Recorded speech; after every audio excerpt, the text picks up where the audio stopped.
Saquon with the Giants now.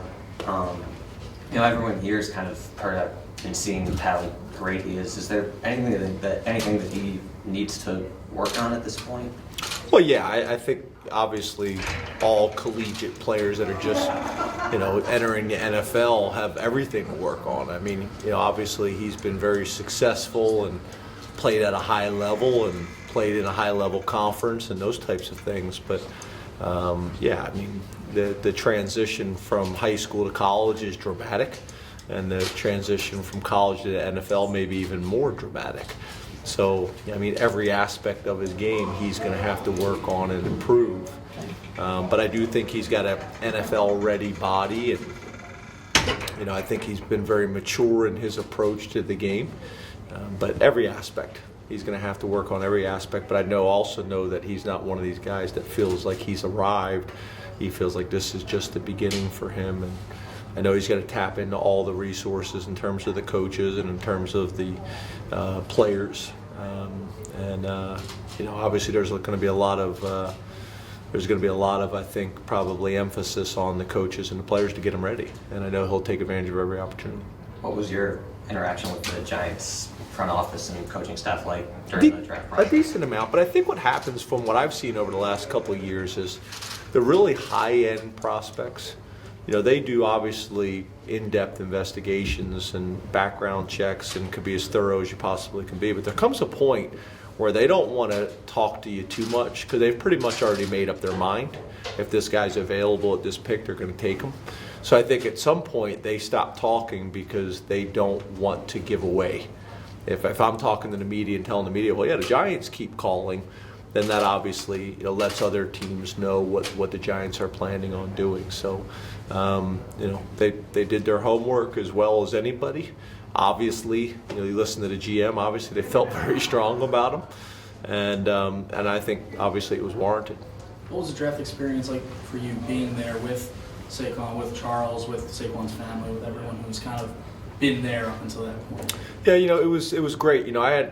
He's the second guy that I've had go in the first round, but I wasn't able to be a part of the last one because I had taken another job and we had a spring game on the day of the draft. So that was my first opportunity to kind of be a part of all that stuff behind the scenes. And as you guys know, I'm a big believer in studying organizational structure and best practice, and that was a monster to see the organization that the NFL puts in and what the Cowboys put in. And as we know, Jerry, this is kind of his deal. He knows how to run these types of things.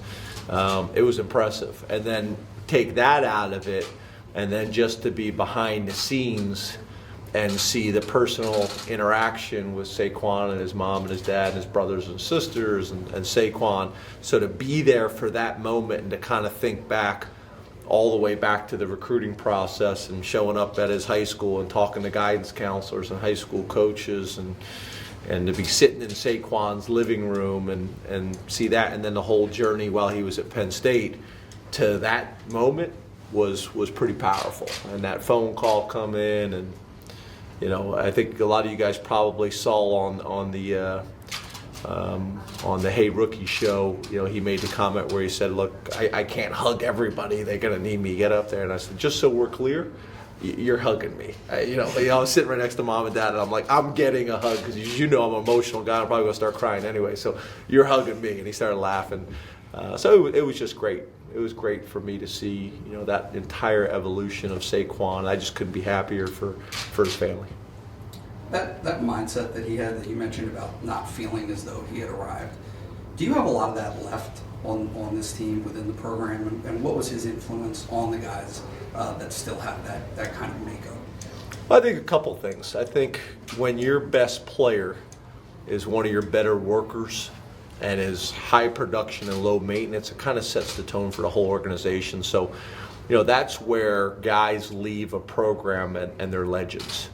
And to me, that's what Saquon is a legend, obviously, because he's a talented player. But I believe in State College, he's a legend because of how he treated people. I mean, people, I think, were amazed whenever anybody got a chance to spend time with Saquon is how kind he was and how thoughtful he was and how intelligent he was, just how he treated people.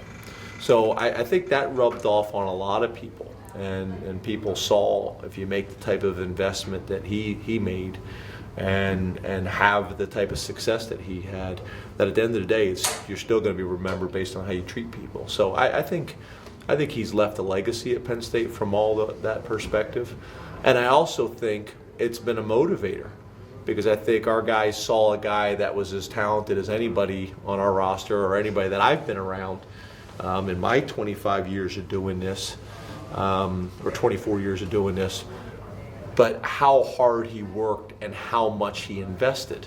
So, the guy that's not as talented as Saquon, how can he justify in his mind that he's not going to work or invest as hard as Saquon did? So yeah, I think there's going to be a lot of residual effects, in our program from all those perspectives with him. But I think we got a hungry team, and I actually think Saquon's experience has probably made a lot of our players hungrier, because someone that they know and someone that they've seen in our program, was able to kind of chase all of his dreams at the very, very highest level. So I think it's a motivator for our guys.